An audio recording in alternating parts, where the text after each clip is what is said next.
nos ubiquemos en dónde están ustedes y quiénes son las personas que están acá.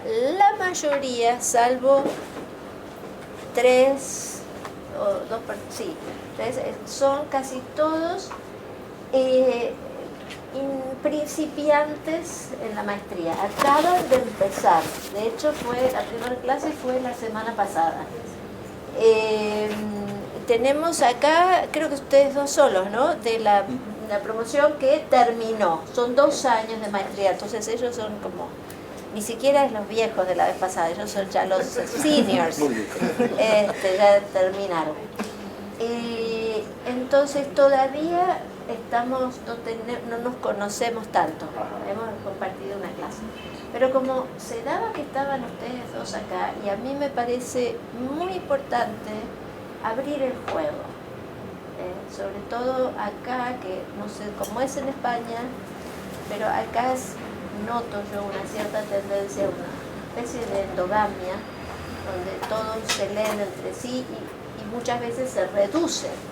Entonces me parece muy importante escuchar otras voces, y además acá tenemos Concha García, que es, vive en Barcelona. ¿Eres de? Córdoba. De Córdoba, Andalucía. Ok, y Eloy Tizón, que vives en Madrid y también eres de Madrid. Muy bien, entonces una poeta y un narrador extraño, diría, pero lo digo en el mejor de los sentidos. Entonces, estando los dos acá, me pareció una linda oportunidad para hacer algo informal.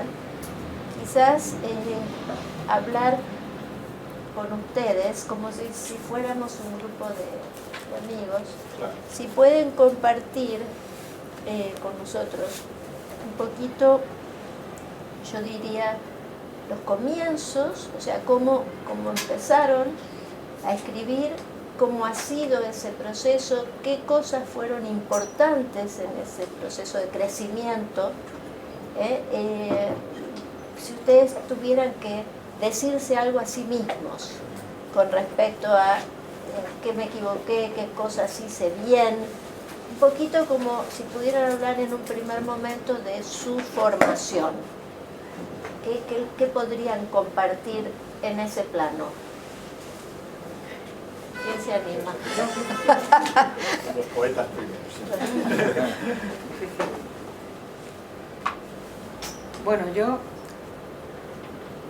mi educación fue, mi primera educación, aquí se llama el primario y luego el secundario, todavía vivía Franco. Yo tengo ya 60 años. Y eso quiere decir que lo que nos llegaba a través de las escuelas era ideológicamente muy limitado y muy puesto sobre una mirada muy eurocéntrica y, como se llama ahora, y heteropatriarcal, ¿no?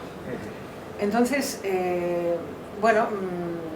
la vocación de la poesía la tuve desde, yo recuerdo los 12 años, que ganaba premios de poesía en el colegio. Es muy importante que incentivar a las personas para que escriban y para que, haya premios y un reconocimiento. Y poco a poco fui buscando lecturas que no eran las normativas, digamos, se fue engrandeciendo la cultura poética. ¿Qué debo decir? Bueno, a mí yo soy en España conocida por la Asunción, una de las primeras mujeres que es una flaneadora, ¿no? Reivindiqué el sujeto poético de mujer, no femenino, sino una mirada mucho más libre que la que nos tenían otorgada a través de la tradición que nos llegaba a través de Quevedo, del Renacimiento, del Romanticismo, unas mujeres fosilizadas, idealizadas, y fui, la primera que rompe esa barrera, y esa es la escritura que me acompañó hasta hace unos años, que empecé ya con otras trilogías. ¿Qué me movió a escribir? Pues yo creo que cuando era pequeña, estoy segura, mi madre me cantaba romances. me recitaba y me cantaba romances. A la verde verde, a verde oliva, ¿dónde cautivaron esas tres cautivas? El pícaro moro que las cautivó cogió una mazmorra y allí las vivió.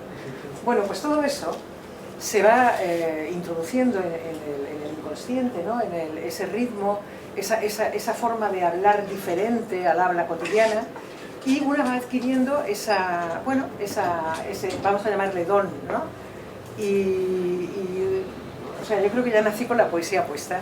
Entonces, bueno, tengo ya varios libros publicados, algunos premios, y hace un tiempo que también me interesan las crónicas y los diarios, que los complemento con los libros de poesía. Así, grosso modo, sería este... Ok, después yo voy a preguntar, ¿eh? Bueno, Eloy, bueno, sí. en mi caso, muy buenas tardes a todos, y nada, me gustaría empezar expresando la alegría por estar aquí. Para mí es un momento de felicidad poder estar en esta ciudad que es, bueno, desde el punto de vista literario, un mito, ¿no? Es una ciudad de la que nos hemos alimentado a través de muchos escritores desde la adolescencia. Entonces, bueno, poder respirar este oxígeno y pasear estas calles, pues es una experiencia, la verdad, muy intensa. Y sobre todo también me alegra, bueno, mil gracias por haberme invitado, y me alegra estar con dos poetas de primera línea, como se escucha y María Negroni. En general me suelo entender bien con los poetas, por eso digo que me alegra, porque yo, que soy narrador, he publicado libros de relatos, sobre todo en España soy más conocido por los libros de cuentos, Velocidad de los jardines, Técnica de iluminación, Parpadeos. He escrito también alguna novela y un libro de ensayos últimamente. Pero digamos que el impulso inicial para mí viene de la poesía. Como lector, esas lecturas formativas que uno hace en la adolescencia, en la primera juventud, vienen de la poesía. Durante un tiempo consideré que yo tenía los rasgos no sé cómo llamarlo, para dedicarme a la poesía, y sin embargo, aunque fue lo que empecé escribiendo un poco en la intimidad, al final hubo algo un terreno que también me cautivó, que era el terreno de la narrativa, y yo creo que ese calificativo que ha hecho María Negroni de un narrador extraño, yo creo que lo he entendido por dónde vas. Digamos que no soy un narrador clásico de contar historias, sino que mis textos tienen una contaminación bastante evidente de poesía. Creo que son narraciones que a los que buscan una narración pura les puede producir cierta insatisfacción, que no son de contar historias, de resolver enigmas, de discutir, de llegar al final de un argumento, sino más bien una suerte de creación verbal atmosférica, una invitación al viaje, a entrar en un ambiente determinado, y a partir de ahí, bueno, ver cómo a través de las voces que suele haber en los textos, si eso nos lleva a algún lugar. Entonces creo que, sobre todo con el primer libro de cuentos que publiqué en el año 92, Velocidad de los jardines, creo que es un libro, digamos, con una vocación minoritaria, porque no es un libro que pretenda ser para nada un bestseller ni nada parecido, pero que ha ido un poco generando un cierto rumor desde que salió, un camino un poco, si queréis, subterráneo. Y pensando en por qué puede suceder eso, yo creo que está en ese punto justo en que algo tiene un pie en la poesía y otro en la narrativa.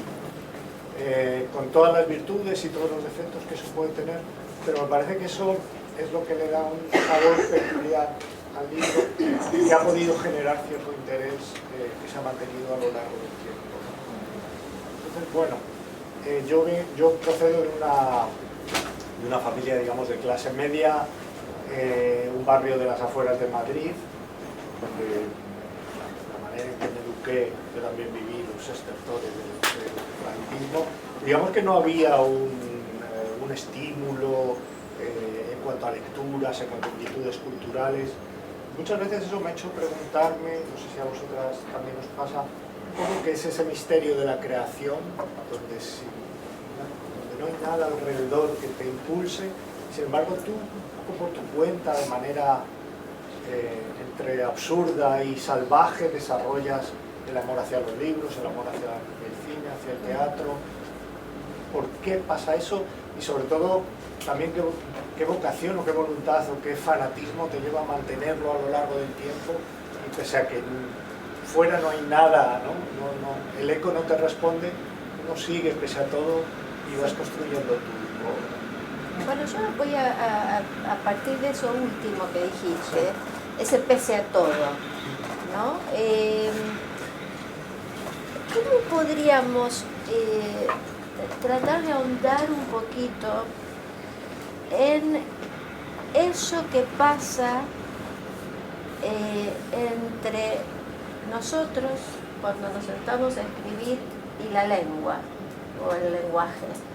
¿Qué es lo que pasa? Porque yo creo que ese pese a todo que decía Eloy recién, hay algo que tiene que ver, que más allá de los caminos minoritarios o mayoritarios o la respuesta, el eco o la falta de eco, de lo que pasa con lo que uno hace, hay algo que se juega entre uno mismo o una misma y el lenguaje. ¿Te animas un poquito, Concha, a ver de... Bueno, sí.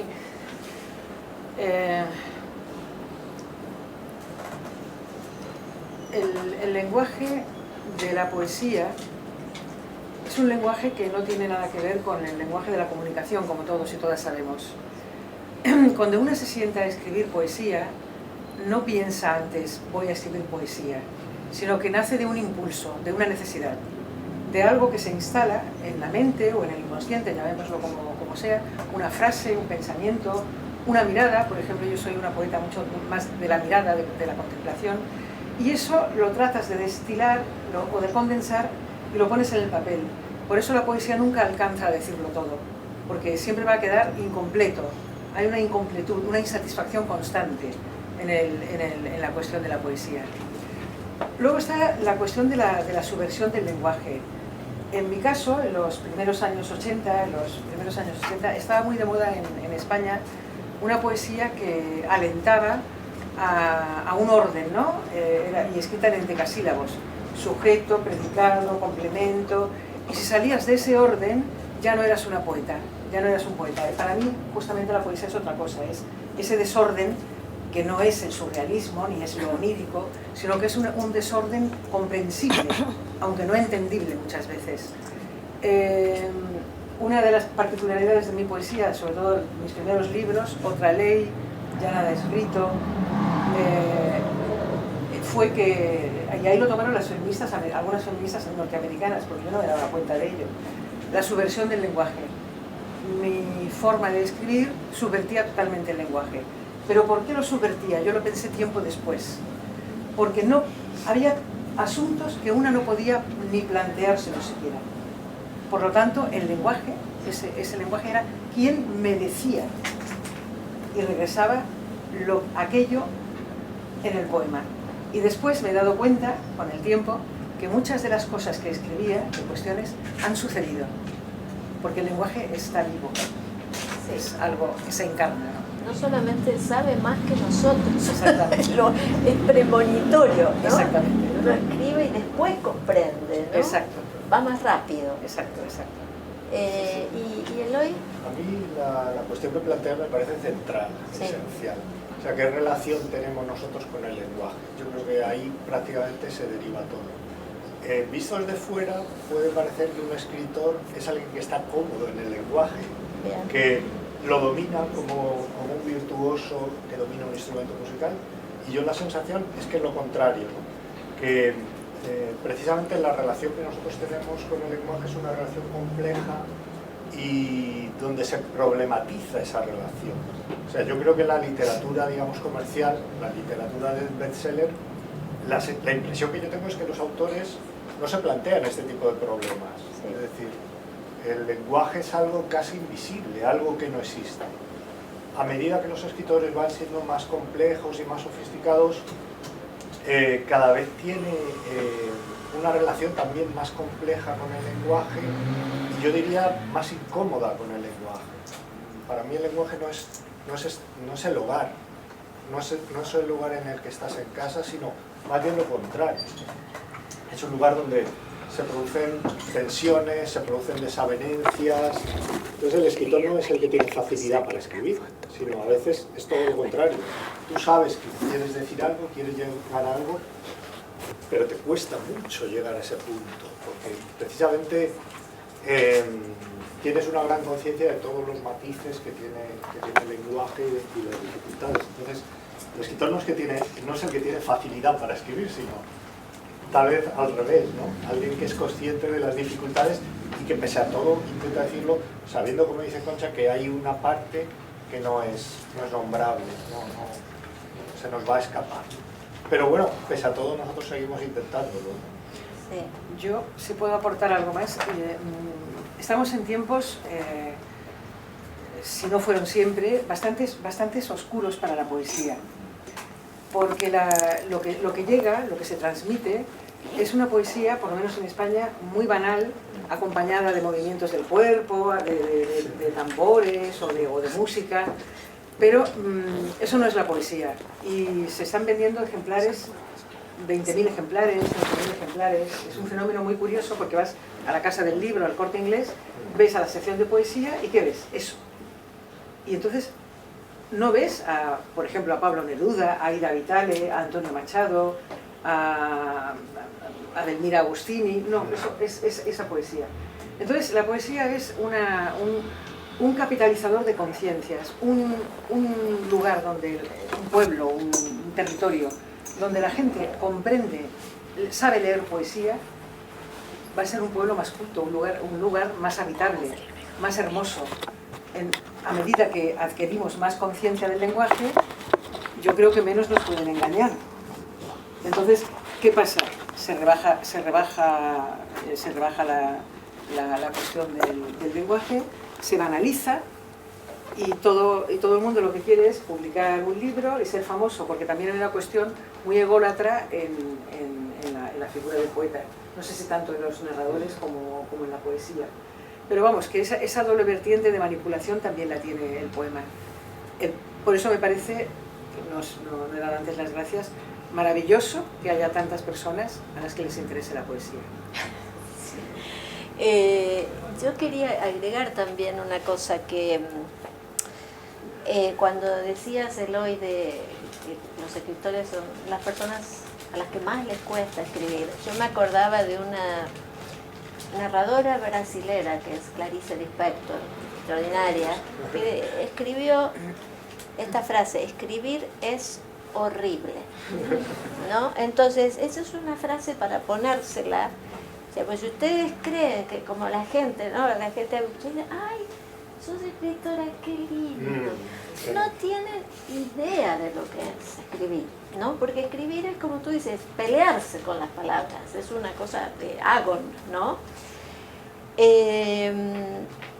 Y luego cuando tú decías también, Concha, que un pueblo que leyera poesía sería más culto, haría como una, no sé si culta es la palabra, sería más un pensamiento más complejo, porque sí, el lenguaje lo que hace, o cuando uno se enfrenta en ese día a día, ¿no? de la escritura, es mostrar la insuficiencia para captar eso enorme que es el mundo, la realidad, como lo querramos llamar.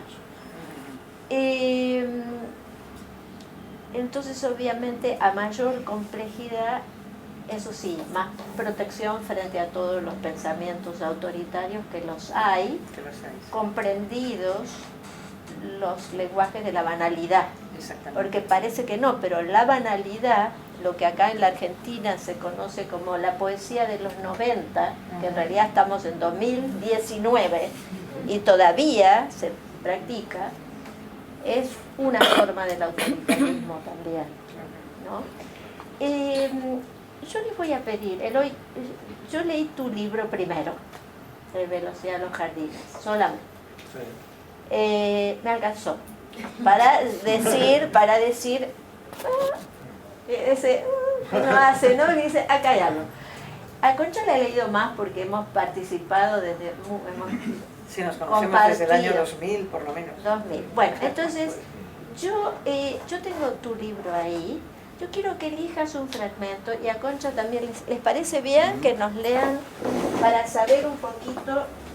Mi libro tuyo está marcado, así que tú nos lees después un poema, fragmento, ¿no? Como para... Un fragmento solo. Para él es mucho más difícil que un poema, pero un poquito para darnos cuenta de... Bueno, voy a leer el comienzo de un relato, porque yo creo que el comienzo también permite, no hay nada anterior, ¿no?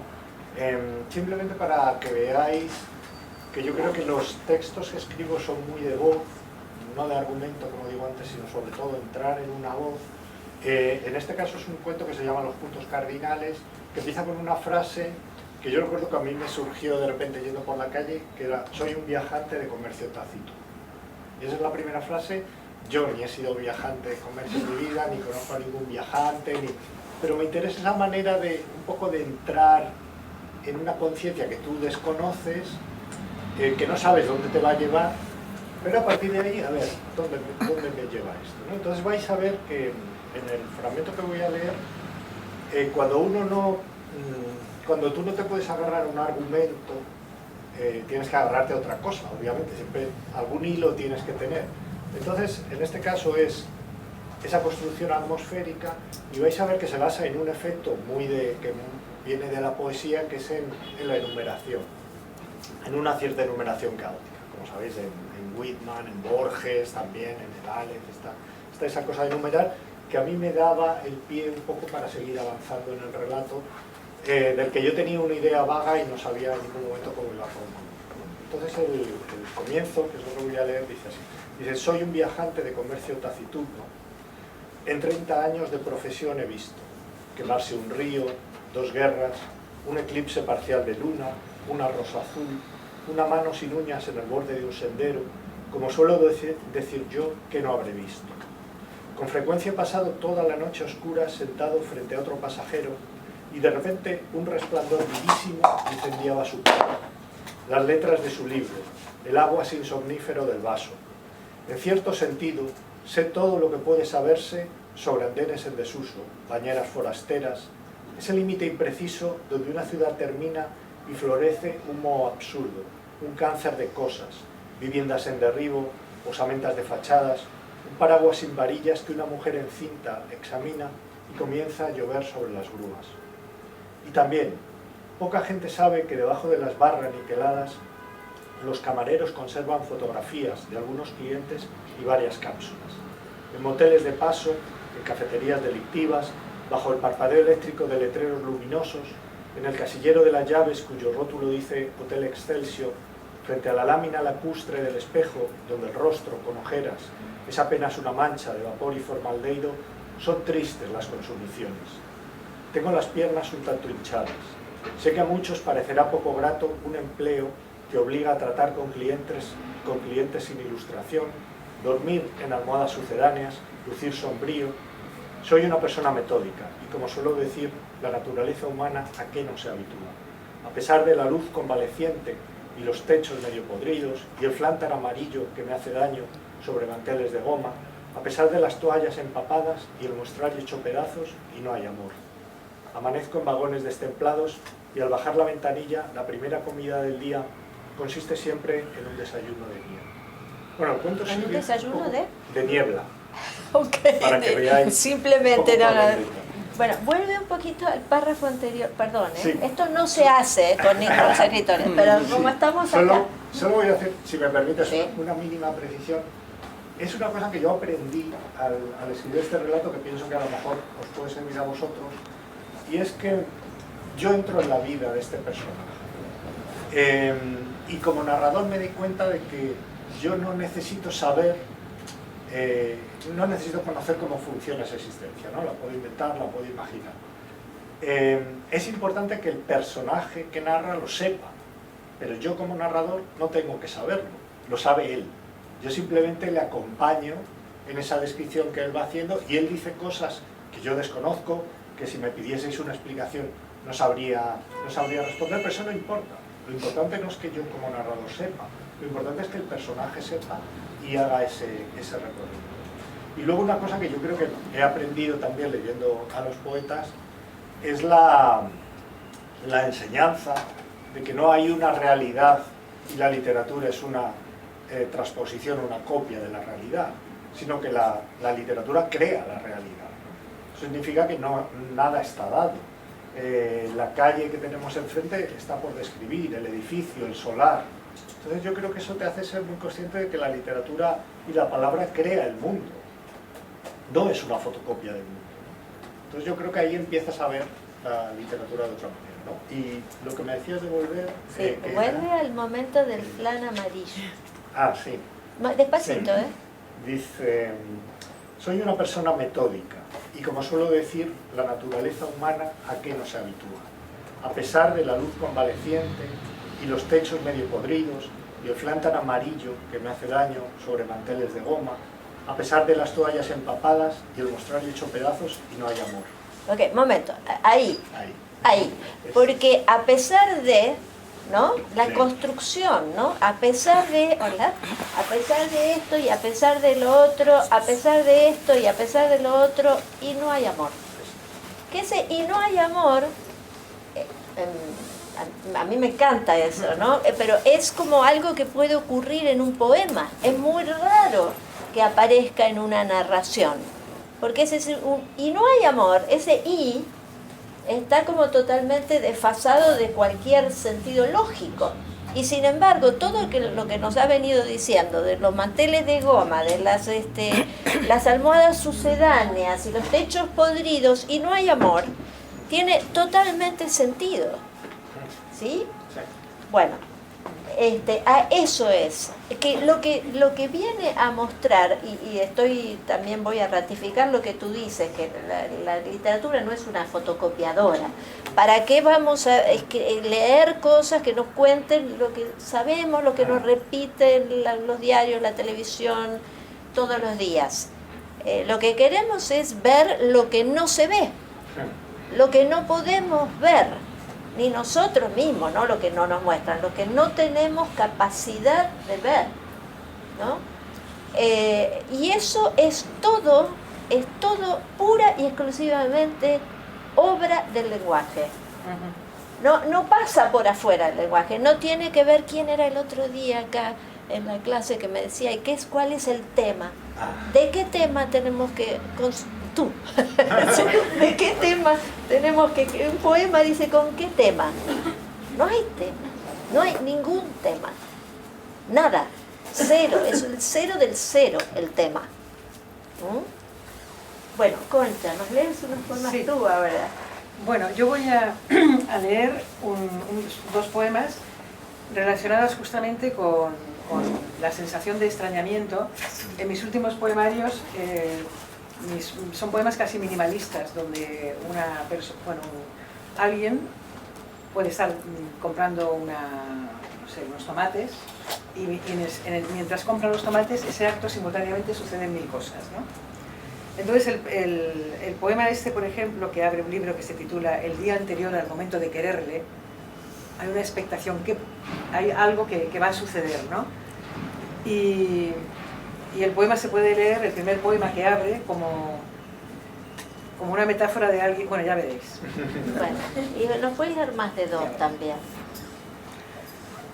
Cuando abres los ojos, te detienes ante el detalle sobre la mesa ovalada. Justo en el rincón más oscuro, la sonrisa de la visita al quitarse las gafas. Miras, ¿cómo mira? Al trasluz de los cristales, y te imaginas la vida junto a alguien. Giras la cabeza hacia el ventanuco, donde la rejilla de aire te pone la mano encima el calor del mundo que entra por tu frente amplio como los campos, sin vallas ni árboles.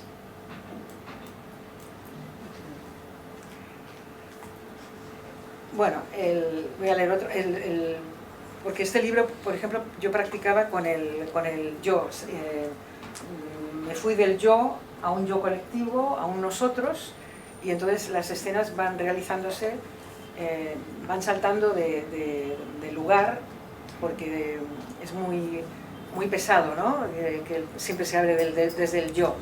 Entonces es saltar desde los yoes y ya hay toda una escenificación que no me da tiempo de hacer aquí, ahora mismo. De hecho, este libro tengo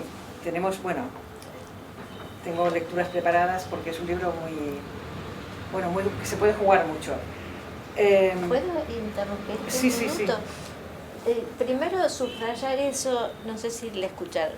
Yo practicaba, ¿no? Y así. Yo practicaba con el yo, con los yoes. Yo practicaba. Sí, practicaba. Esto es muy importante, porque lo que está mostrando esa frase es que hay un trabajo de exploración. Que esa voz de la que hablaba antes Eloy no viene dada. O sea, es maravilloso pensar que uno recibe todo y seguramente algún don, algún ángel protector tendremos, pero en realidad la tarea de escribir es una tarea de trabajo, en el sentido de trabajo. Entonces, cuando ella dice yo practicaba, está como cuestionando también sus propios instrumentos. Bueno, ¿qué hago con este yo? ¿Me alcanza? ¿Me siento? Porque la otra cosa de la que no hemos hablado, pero estamos hablando de alguna manera, es que cuando uno encuentra un recurso que maneja y funciona, inmediatamente deja de servirle. Porque si no, cuando uno repite, se muere. Se muere como escritor o como escritora. Entonces tiene que ir a buscar. Entonces tenemos a Concha García, que empezó hace 20 años o más a escribir, y que después en un momento dado empieza a escribir crónicas. Entonces uno dice, ¿por qué escribe crónicas? Porque se tiene que correr de lo que sabe hacer para poder volver de otra manera a la poesía. Sí, sí. ¿No?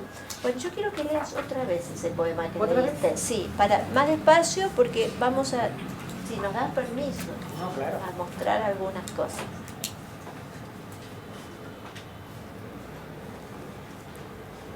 Cuando abres los ojos, te detienes ante el detalle sobre la mesa ovalada. Justo en el rincón más oscuro, la sonrisa de la visita al quitarse las gafas. Miras cómo mira al trasluz de los cristales y te imaginas la vida junto a alguien. Giras la cabeza hacia el ventanuco, donde la rejilla de aire te pone la mano encima el calor del mundo, que entra por tu frente, amplio, como los campos sin vallas ni árboles. Pues lo que es hermosísimo ese poema es que empieza con una mini escena, ¿no? Y termina con el calor del mundo que te entra por la frente como un campo sin vallas, ¿no? Es decir, que de repente de una cosa mínima se produce este movimiento, ¿no? Sí. Con muy poquito. Digamos, es alguien que está observando, que mira a otro mirar, ¿no? Y a partir de ahí, bueno, ahora otro.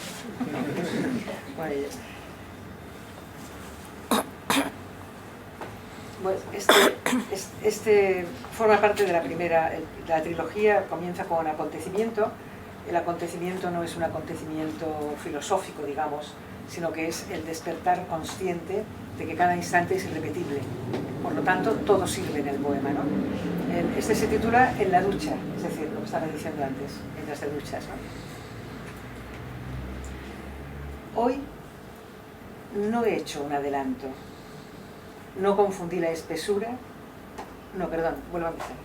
Hoy he hecho un adelanto, no confundí la espesura con cierta manera de mirar. Tampoco me equivoqué de calle. Eso no es terrible si se vive en la ciudad. ¿Sabes? Te adoro.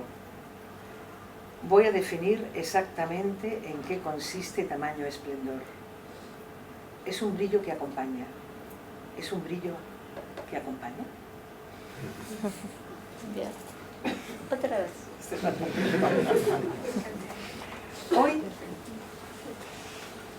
Hoy he hecho un adelanto. No confundí la espesura con cierta manera de mirar. tampoco me equivoqué de calle. Eso no es terrible si se vive en la ciudad. ¿Sabes? Te adoro. Voy a definir exactamente en qué consiste tamaño esplendor. Es un brillo que acompaña. Es un brillo que acompaña. Bueno, ahí yo me meto de metida nomás, pero para que nos pueda servir un poquito a todos acá. Ahí lo que aparece, el primer momento del poema, ¿no? Cuando dice, no he confundido una espesura con... Hoy he hecho un adelanto. Sí. No confundí la espesura con cierta manera de mirar. Bien, ahí sería como bastante abstracto, ¿no? No confundí la espesura con cierta manera de mirar. O sea, entramos ahí por una especie de bosque, no sabemos a dónde nos va a llevar. Y de repente dice, te adoro, ¿no? Que sin ningún tipo de transición, o me equivoco. No. Te adoro. ¿De dónde sale ese te adoro? ¿No? Y luego dice, hoy voy a describir, bueno, no me acuerdo para citarlo, como Sí. Voy a definir exactamente en qué consiste el tamaño esplendor. El adorar. El adorar. Y luego, todo eso, esto para nuestra clase posterior, se titula En la ducha. ¿Okay? Que es así como pasan las cosas. Exacto. ¿No? Entonces habría en la poesía de Concha una convivencia, yo diría, bastante intensa entre algo muy táctil y muy cotidiano, la ducha, el te adoro, ¿no? Con una especie de otra, como si fuera un vector, así que cruza el poema con algo más conceptual, más abstracto, la espesura, una manera de mirar. Voy a definirlo con total exactitud en qué consiste ese esplendor, refiriéndose al te adoro, que es una cosa totalmente tangible, ¿no? Entonces, sería muy interesante, pero no lo vamos a hacer acá, pero sería muy interesante leer al mismo tiempo, por ahí, uno de estos poemas con esos poemas a los que aludíamos antes, de la banalidad. Claro. ¿Cómo? No tenemos tiempo. Pero no, bueno, se puede claro. hacer el año que viene. otra. Y luego también, En otro viaje, me parece muy en otro interesante viaje. que tú terminas tu poema con una afirmación e inmediatamente, en forma de pregunta, la pones en tela de juicio. Claro.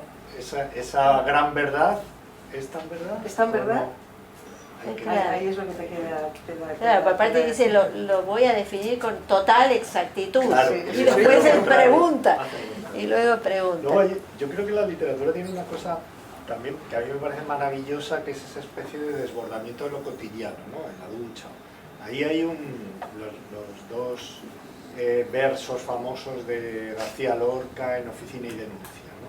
Él dice, no es el infierno, es la calle, no es la muerte, es la tienda de frutas, ¿no? Ahí hay una poética que a mí me parece poner en la balanza dos realidades tan distintas como la cotidiana y banal de la fruta, de la calle, con dos realidades que nos desbordan completamente, ¿no?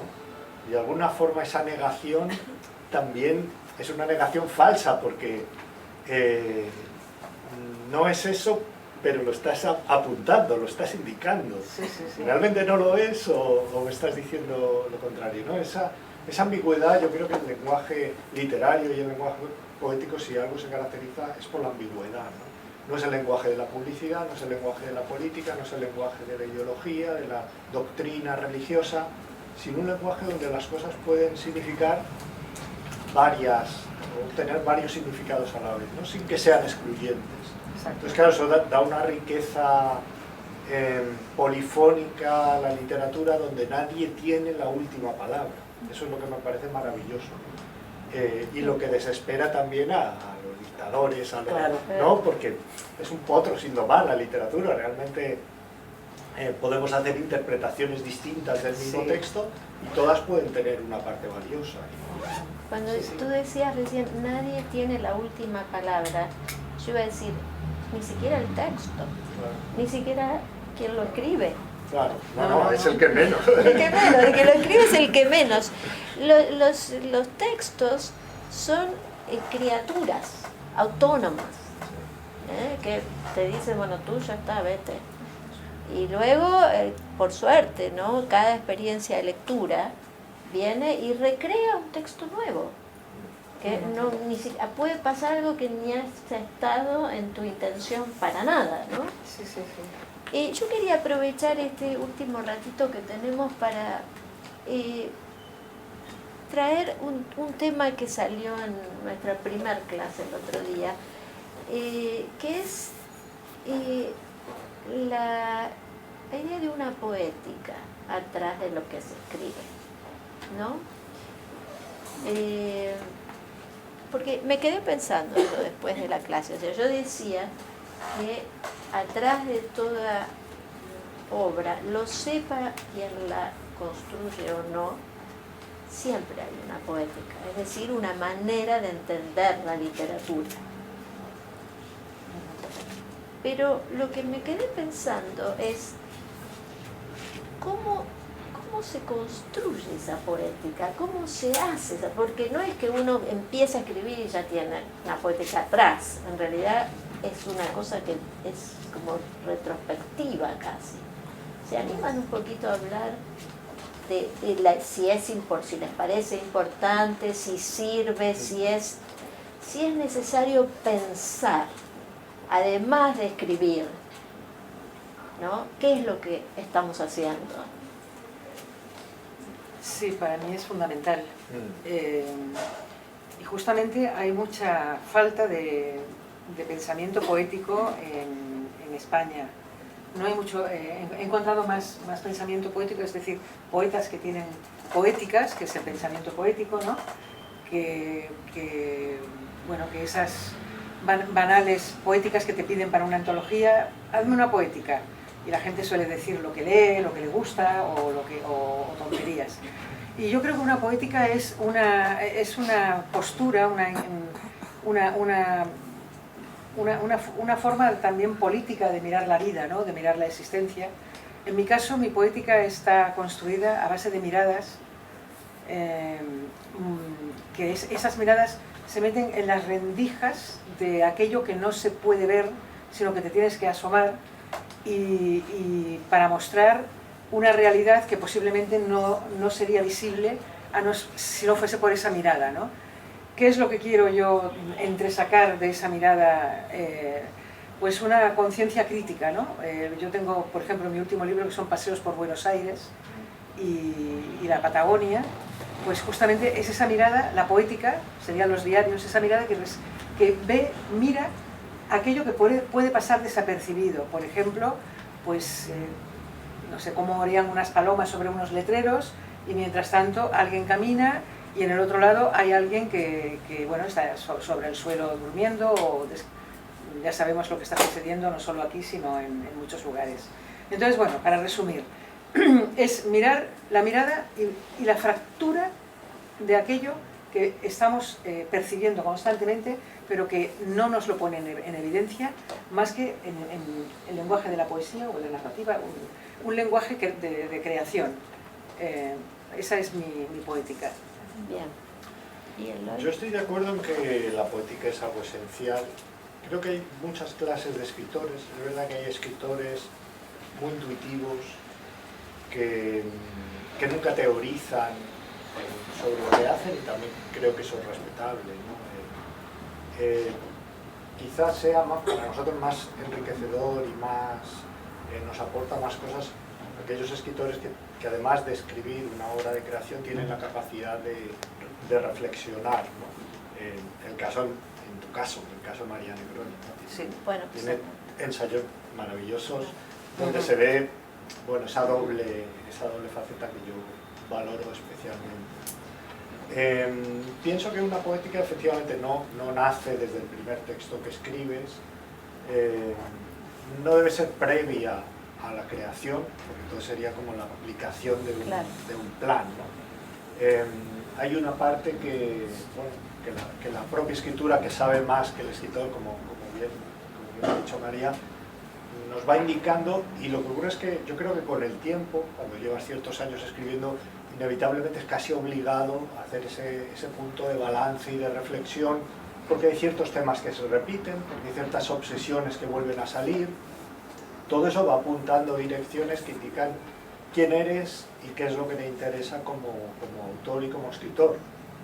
Yo creo que la poética es algo que va mucho más allá del estilo y que es una forma de mirar y de estar en el mundo, ¿no? Al final la literatura no es algo ajeno, sino que, bueno, encarna una postura determinada de quién eres y de lo que buscas y de tus inquietudes y de tus faltas, ¿no? En mi caso, siempre es complicado resumir mucho una poética, pero a mí me interesa mucho cómo se construyen las ficciones.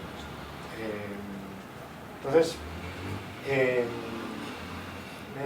me gusta mucho analizar, digamos, las ficciones clásicas y entenderlas y ver cómo podemos jugar con eso, cómo podemos llevarle la contraria, hasta qué punto tiene plasticidad la estructura narrativa para desobedecerla. Y yo creo que es muy maleable, pero seguramente hay un límite, ¿no? O sea, yo, como escritor de relatos, me planteo cuáles son todos los elementos que podemos quitar de un relato y que siga siendo un relato. Podemos escribir un relato sin conflicto, por ejemplo, se puede escribir. Podemos escribir un relato sin personaje, se puede escribir, ¿no? Entonces vamos quitando, pero llega algo que no puedes quitar, porque si lo quitas es la página en blanco, ¿no? Entonces, ¿qué es ese algo? ¿Cuál es la última frontera entre algo que puede ser el relato, ¿no? Entonces, jugar en esa línea que no está definida, por supuesto, que tenemos que definirla todo, a mí me interesa mucho. Entonces, a veces escribo relatos que alguien dice, no es un relato, ¿no? Entonces, esa pregunta me interesa mucho, ¿por qué no lo es? ¿Qué le falta, ¿no? Este, en cambio, sí es más narrativo. En esa frontera difusa me gusta bastante trabajar porque tiene cierto vértigo, tiene riesgo, pero eso me hace sentir también muy vivo. El pensar que en cualquier momento me puedo despeñar, ¿no? Claro. Eso sucede también con la poesía, sobre todo. Claro, seguro. Que te pueden decir, por ejemplo, en la ducha, más de uno me diría, con todos mis respetos, o una, esto no es un poema. Claro, ese punto me interesa claro, mucho. Esto no es un poema. ¿Por qué? Ahí está. Y también, perdona, a mí me interesa mucho como lector esas piezas que me ponen a prueba, que me desafían, que me obligan a preguntarme, oye, esto yo creo que no es un poema. Y si no es un poema, ¿por qué creo que no es un poema? Exacto, ¿no? ¿Qué pienso que es un poema? Entonces, hay obras que yo creo que refuerzan, ¿no?, lo que sabemos, y otras obras que lo ponen a prueba.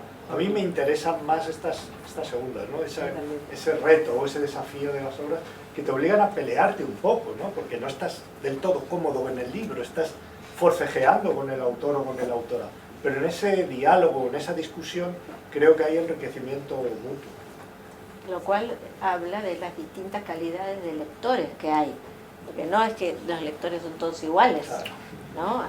Como decía Macedonio Fernández, ¿no? La carrera literaria más difícil es la del lector, ¿no? Esa es muy bonita, la más difícil. Si tuviera que recomendar, esto ya parece un programa de televisión, tuviera que recomendar, Concha, una poeta o un poeta contemporáneo que te interese, y a ti te voy a preguntarlo, o narrador, narradora, y lo mismo para ti en los dos géneros. ¿Se te ocurre alguien que uno a veces dice, ¿no? Mira, te lees, no te puedes perder esta autora o este autor? Que no es, que te gusta, cuáles libros te llevarías a la isla desierta, no. Algo de la literatura contemporánea, sé que es muy difícil esta pregunta, dificilísima, pero que uno pudiera decir, esto, acá hay que prestar atención. Contemporánea, por ceñirlo, hablamos de autores vivos. o del siglo vivos XX. No necesariamente, a partir del siglo XX, vivos no. A partir del siglo XX. Se Ah, pueden vale. haber muerto. Vale, Vale. vale. En mi caso, si quieres, si te doy tiempo para pensar, a mí hay un cuentista que para mí ha sido un cuentista de cabecera, que es John Cheever, el norteamericano, que muchos habréis leído, o sea, tampoco es alguien desconocido, pero me parece que une dos aspectos que para mí son importantes, que son, por una parte, la inquietud técnica, es decir, darle vueltas a la estructura, sin que se quede en un mero ejercicio de laboratorio, que eso también me parece un poco insatisfactorio, sino que hay una complejidad humana, una mirada hacia el ser humano, de un cierto descreimiento, pero al final de todo de una cierta compasión. Ese pozo de compasión que dejan los relatos de Cheever, ¿no? Que dice, bueno, el ser humano es desastroso en muchos aspectos, es impresentable en muchos aspectos, pero al final de todo hay una débil lucecita, que, bueno, no todo es negrura ni todo. Esa parte a mí me reconforta especialmente, más allá de lo literario incluso, ¿no? Algo que me da cierta luz para vivir. Bien. Pues, yo es un autor que recomendaría. Bueno.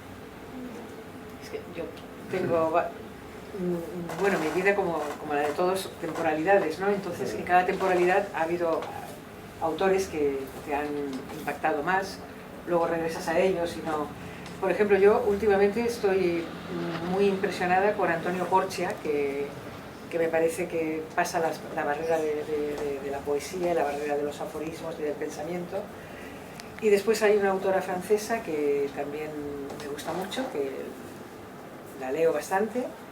Hay algunas traducciones al castellano, que se llama Annie Ernaux. No sé por qué pensé que le ibas a denunciar. Pues Annie Ernaux es un tipo de literatura que se mueve entre el diario, la observación, la poesía. Es algo que no es un género, sino que esa es la literatura que cada vez me interesa más. Y aquí hay una cronista que yo me enamoré de sus crónicas, que son las crónicas de Eve Ward. Lamentablemente murió el año pasado, pero soy lectora de sus crónicas, la descubrí en uno de mis viajes, me parece maravillosa, por la capacidad de síntesis, por el sentido del humor. El sentido del humor. Qué interesante es el sentido del humor. Sí. Qué interesante. Bueno, con esta nota, ¿qué van a hacer en Buenos Aires? ¿Hasta cuándo se quedan? Yo estaré hasta el sábado. El sábado, mañana vas a leer en el Centro de España. En el Centro Cultural de España. Por si a alguien le interesa, vas a hacer una lectura a las 7:30. Es un ¿no? diálogo con Armando Mingucci.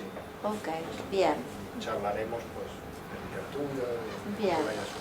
¿Por qué los han puesto a los dos en el mismo Eso horario? digo yo. Porque ella tiene que leer en el Centro de la Cooperación, A ¿verdad? las 7 de la tarde, Mañana. con las Bueno, dos poetas. ¿y hasta cuándo te quedas, Concha? Yo me iré el domingo a Neuquén y a Bariloche porque voy a presentar este libro que se llama Desvío a Buenos Aires, diario de una poeta en la Patagonia Argentina. Ajá. Publicado en España, aún no ha salido al...